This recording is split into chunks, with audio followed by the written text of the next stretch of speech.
Hello, hello. Welcome to another presentation for Intro to Healthcare, the legal unit. Today we're going to be talking about patient rights and responsibilities. So for your warm-up, what does HIPAA protect? I hope that you all have heard about HIPAA before. It is one of the main laws governing confidentiality for people. And if you don't know what it stands for the Health Information Portability and Accountability Act. So today we're going to be able to list patient rights and responsibilities, differentiate between rights and responsibilities, and define and discuss, Health Insurance Portability and Accountability Act. That I is tricky sometimes. So, for patient rights, some federal and state laws require healthcare agencies to have written policies concerning patient rights or the factors of care that patients can expect to receive. This is basically upholding their clinics and their facilities to standards of care, okay? And these agencies are going to expect all personnel to respect and honor these rights.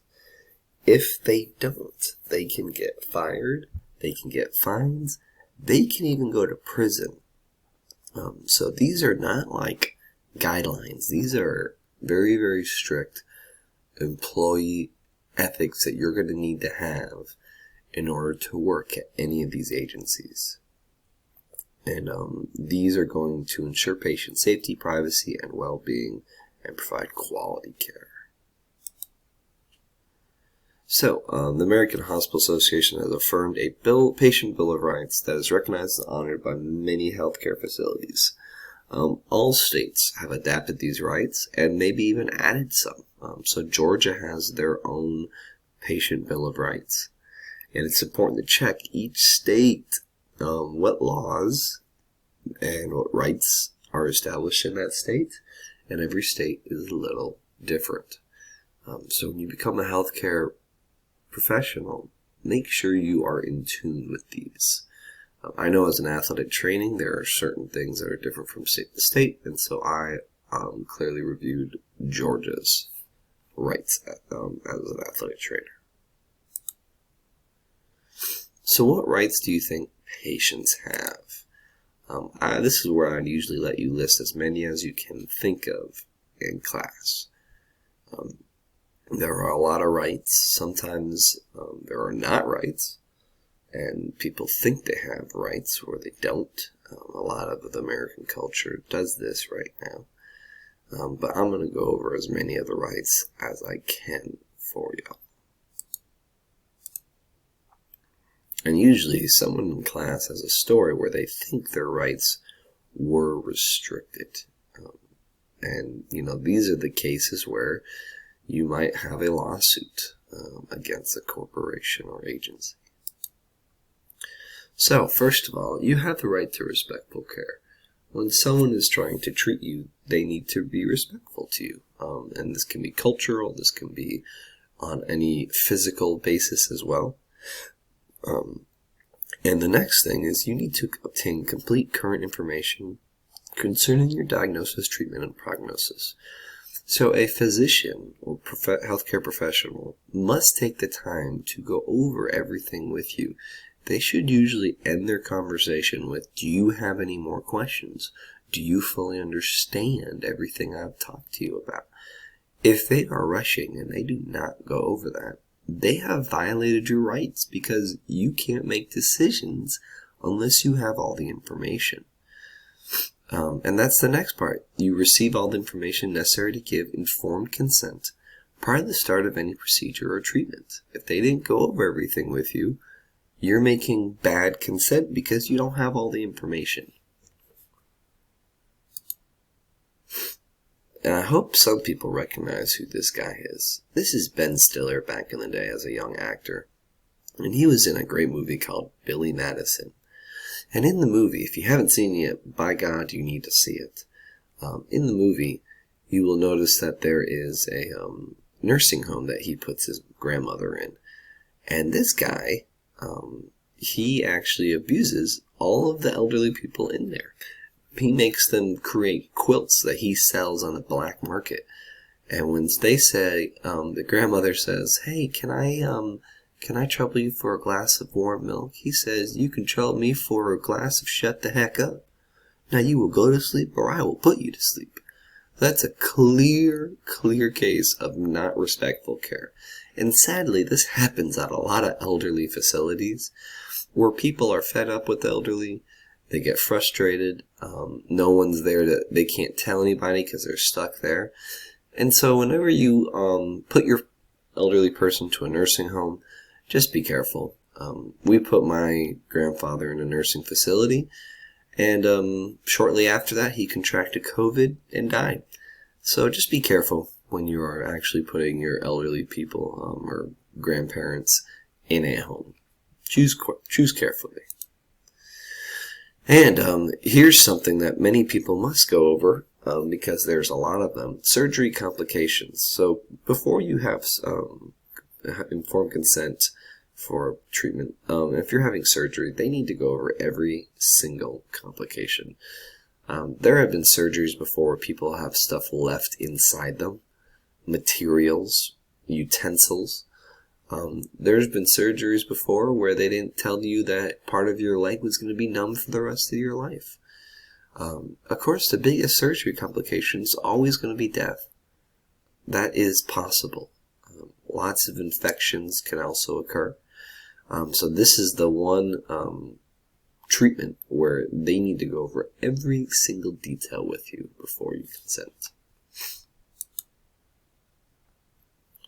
Blood clots is another one as well.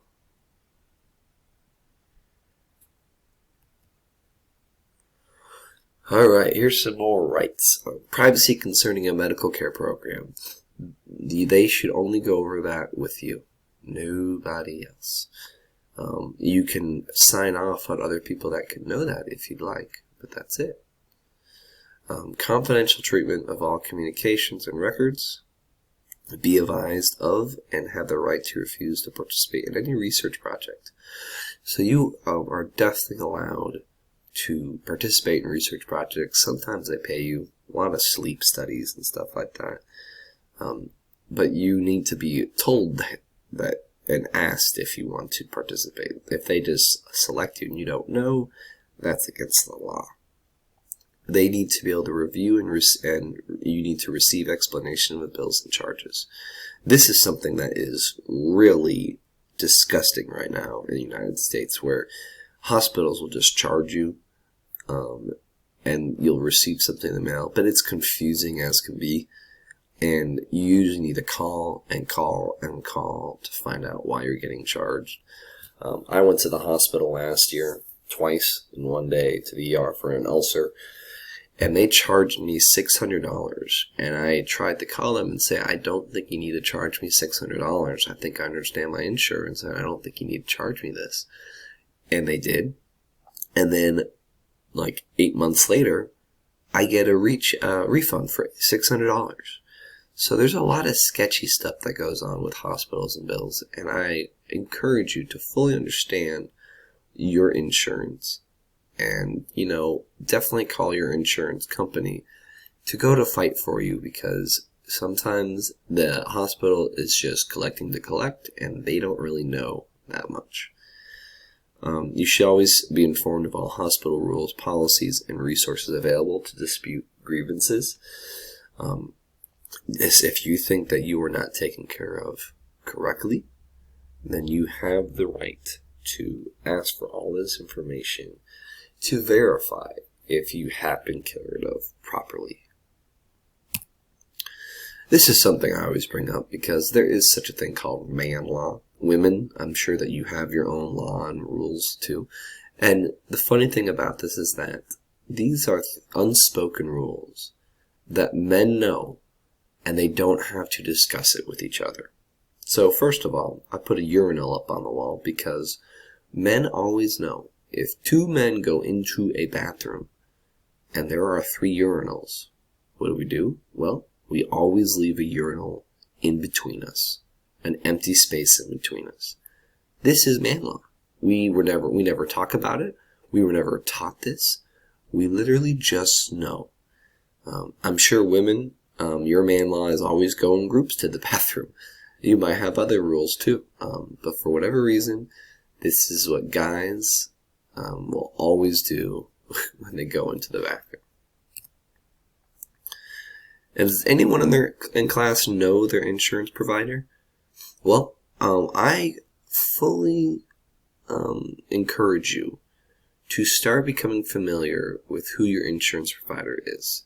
We're going to go over that and how to calculate how much money you would owe if you go to certain places later on in the year. But it's not a bad idea just to know who your insurance provider is and what important information is on your insurance card if you ever need it, especially if you're of older age. So, if you could have any right at school, what would it be? Well, I'm pretty sure that women would love to destroy the current dress code. I'm sure that you would want to wear your tank tops, your spaghetti strings, your short shorts, and anything above. And I think many of you do. You just wear sweaters over them right now and take them off at certain periods of the day. Guys, you would probably want to wear anything and everything. Anything that's like displayed as vulgar or something on your shirt, you probably would be okay with. I put all these weapons on there because I know of many guys that would bring pocket knives to school.